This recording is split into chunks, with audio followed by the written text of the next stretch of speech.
ANM Durgadevi ASHA వర్కర్లపై వేధింపులు ఆపాలని, ఆశా వర్కర్ల సమస్య వెంటనే పరిష్కరించాలని డిమాండ్లపై ధర్నా చేస్తున్నట్లు ఏపీ ఆశా వర్కర్ల యూనియన్ రాష్ట్ర అధ్యక్షురాలు కె పోచమ్మ అన్నారు. గతంలో కూడా దుర్గాదేవి ఆగడాలపై షెమ్ అధికారులకు ఫిర్యాదు చేస్తామని, నోటీస్ రాలేదని, పని భారం అంతా ఆశా వర్కర్లపై పెట్టి తాను మాత్రం ఫీల్డ్కి రాకుండా తిరిగి ఆశా వర్కర్లనే వేధింపుగా గురి చేస్తుందని వాపోయారు.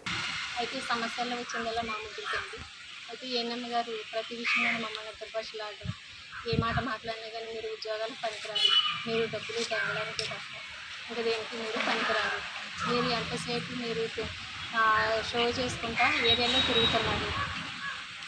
తిరుగుతున్నారు, మీరు ఏ కేసుల దగ్గరికి వెళ్ళడం లేదు, మీరు ఏరియాలోకి వెళ్ళి పూలు పెట్టుకుని తిరగడం, షో చేసుకుంటూ వస్తున్నారు, హాస్పిటల్ కేసులు తీసుకెళ్ళి మీరు లంచాలు తీసుకుంటున్నారు, మీరు నా డ్యూటీకి వెళ్తున్నారా లేకపోతే తిరగడానికి వెళ్తున్నారా, మీరు ఏం చేస్తున్నారు?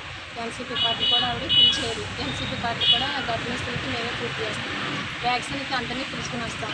ఆ పిలుచుకుని వచ్చినప్పుడు ఆ ఏరియాలో పిల్లలు తీసుకుని వచ్చిన పేరెంట్స్ దగ్గర కూడా వీళ్ళు మీ ఇంటికి వచ్చారో ఫోన్ చేస్తారని ఆరాలు వేస్తున్నారు.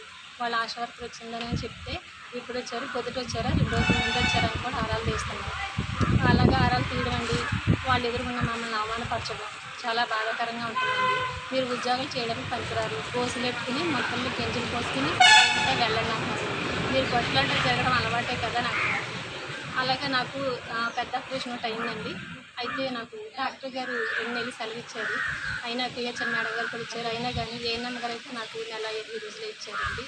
తర్వాత నన్ను డ్యూటీకి రమ్మని చాలా ఫోర్స్ చేశారు.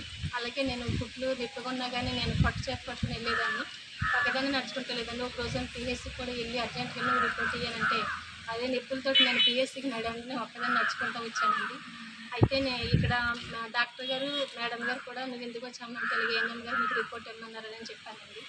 ఆవిడ ఏమంటున్నారంటే తెల్లారి నేను మరలా డ్యూటీకి వెళ్ళినప్పుడు ఏఎన్ఎం గారి దగ్గర నేను కుట్లు నొప్పి వస్తున్నాయండి సిస్టర్ గారు, నాకు 4 రోజులు సెలవు ఏమన్నానంటే నిన్ను బల్ల మీద పడేసి కోసేసారా, నీకు మామూలు